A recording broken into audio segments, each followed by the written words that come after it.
दोस्तों, ये 8 तथ्य जो कहते हैं भगवान आपके साथ हमारे है। ऊपर प्रभु की कृपा है, ये हम कैसे पहचाने? ये 8 लक्षण प्रकट होने लगते हैं जिसके ऊपर प्रभु की कृपा होती है। हमारे ऊपर प्रभु की कृपा है, ये हम कैसे पहचाने? तो ये 8 लक्षण प्रकट होने लगते हैं जिस पर हरिजू की प्रियाजू की कृपा है। पहला, घोर अपराध करने वाले के प्रति भी दया की भावना, शांति पहला लक्षण है। भाव में भी पहले शांत भाव है। हमारे ऊपर श्री हरिजू की कृपा है, इसकी पहचान ये 8 लक्षण।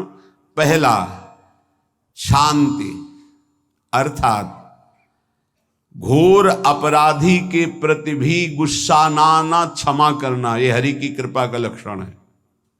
देख लो भाई, घोर अपराधी शब्द तो जाने दो, जरा सा प्रतिकूल हो जाए तो लाख समझाओ पर भ्रकुटी तनी रहती है। भला ऐसा है? अपराधी पर भी क्षमा का भाव होना, ये हरि कृपा पात्र में ही होगा, अन्य में नहीं। तो अगर अपने हृदय में ऐसा लगे कि ऐसा नहीं है तो हरिजू से प्रार्थना करनी चाहिए कि कृपा करो, मेरे में सामर्थ्य आवे। दूसरा, अनुसूया, वो किसी भी के प्रति कभी भी कोई दोष दर्शन ही नहीं करेगा। दोष कथन, दोष श्रवण की तो बात जाने दो। अनुसूया, दूसरों के गुणों में दोष ढूंढना, ये नहीं होता। हरि कृपा पात्र में ये नहीं होता। ये सब भजन के नाश करने वाले, जैसे पहला अपराधी पर क्रोध कर देना, तो माया ने भेजा इसीलिए था कि तुम्हारे साथ व्यवहार ऐसा करे कि तुम क्रोध करो। क्रोध करोगे तुम्हारी ऊर्जा शक्ति नष्ट हो जाएगी, अध्यात्म में जो चलने की थी। और कहीं तुमने संकल्प कर लिया तो भजन शक्ति नष्ट हो जाएगी। तो अगर भजन बल है तो गया, जरूर उसको दंड मिलेगा, पक्का मिलेगा, 100% मिलेगा, लेकिन आप खाली हो गए। ना भजन करने की वृत्ति रहेगी और ना भजन रहेगा, दोनों बात। अनुसूया, किसी के सद्गुणों में दोष देखना, गुणों में दोष ढूंढना, ये हरि कृपा पात्र में नहीं होता। ये बहुत मंगलमयी बातें हैं जिससे हमारा भजन मार्ग पुष्ट होता है। तीसरा, वो बाहर से और भीतर से पवित्र रहता है, हरि कृपा पात्र। शौचाचार का ज्ञान होना चाहिए, वस्त्र आपके पवित्र होने चाहिए, ये बाहरी जल रज आदि के द्वारा बाहरी पवित्रता। और निष्कपटता, निश्चलता, सत्य भाव, ये अंदर की पवित्रता है। अगर कपट है, छल है, असत्य है तो हृदय मलिन रहता है। भीतर और बाहर से पवित्र रहना, इसमें खास बात क्या है? भीतर और बाहर से पवित्र रहने में, भीतर और बाहर से सदैव पवित्र कौन रह सकता है?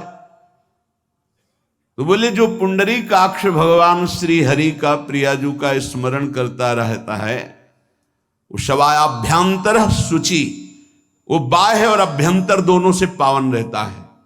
तीसरी जो कृपा का लक्षण है, अर्थात वो सदैव भगवत चिंतन परायण, शौचाचार का पालन करने वाला, बाहर और भीतर से हरि कृपा पात्र पवित्र रहता है। चौथा,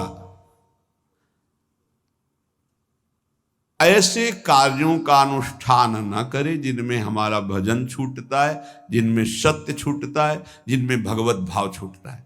जैसे आपके ऊपर कृपा हुई, आप भगवत मार्ग में चल रहे हैं, अब आप ऐसे संसारिक कार्यों का अनुष्ठान कर रहे हैं जिनमें आपकी चित्तवृत्ति बिल्कुल भगवत विमुख हो रही, तो जीवन का लाभ क्या होगा? लाभ तो है भगवत स्मरण सहित। जैसे कल एक ने प्रश्न किया कि मैं खाता तो नहीं हूं लेकिन मांस की दुकान में मांस बेचता हूं, होटल आदि में, क्या उचित है? ये उचित कैसे हो सकता है? तुम और भी तो व्यापार कर सकते हो। जरूरी है धर्म का पालन करने की इच्छा करते हो, धर्म आचरण करते हो, ऐसा नहीं। तो विरत बहुकर्मा, उन कर्मों से हमें विरत रहना है जो हमारे धर्म के विरुद्ध है, जो भजन के विरुद्ध है। हरि कृपा पात्र ऐसे कर्मों का अनुष्ठान कर ही नहीं सकता। अपने भजन का फल देखना भगवत कृपा पात्र के, सबको प्रदान कर देना। हिम्मत है? अपने भजन, इतनी मेहनत से किया हुआ भजन, भजन होने के बाद हे प्रभु इस भजन का फल हो, सर्वे भवन्तु सुखिना सर्वे सन्तु निरामयः। यहां तो कहते महाराज एक माला रोज आपके लिए करता हूं कि आपकी बीमारी ठीक रहे, तो शेष किसके लिए करते हो प्रभु? शेष क्या? अगर इष्ट और गुरु के लिए तुम्हारा है कि एक माला करते तो फिर इतनी माला करते तो हमें क्या होगा? सब आपको दे देंगे तो हमें क्या होगा? तभी भजन का रहस्य नहीं जाना। छठवां,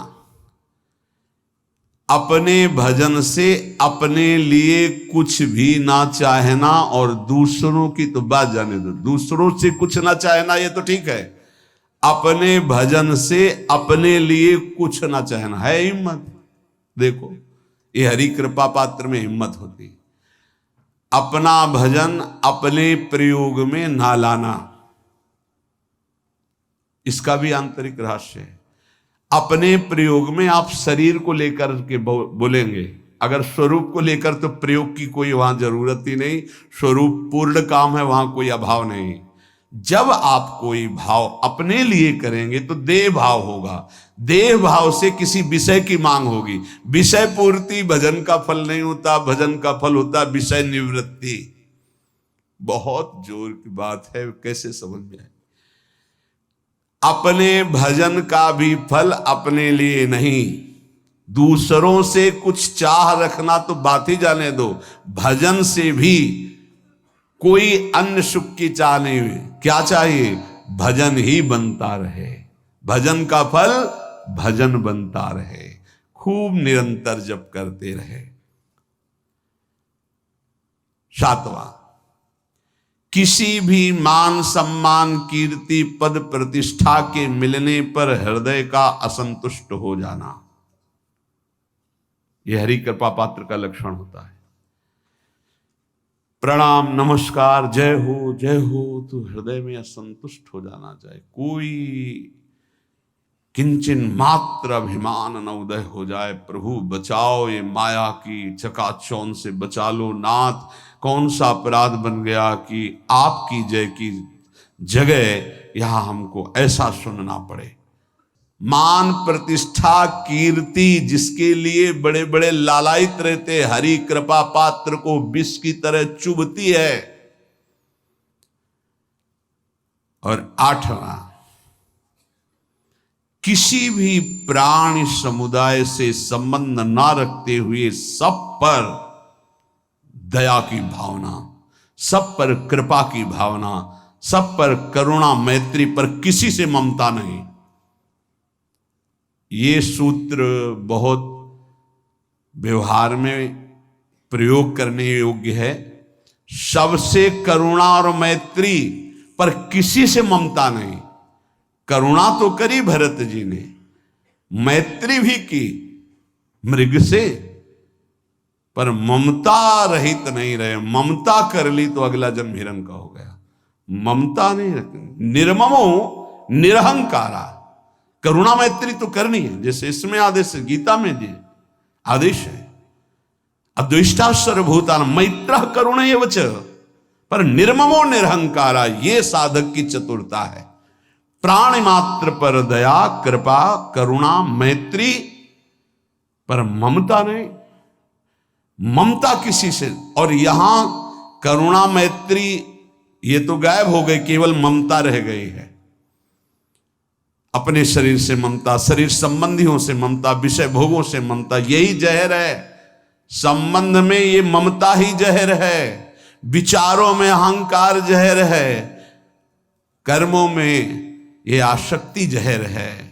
इसी जहर को मिटा दे तो जीवन मुक्त महापुरुष कर्म करते हुए, विषय सेवन करते हुए, वार्ता करते हुए, विचार करते हुए, बिल्कुल जहर रहित उसका जीवन हो गया।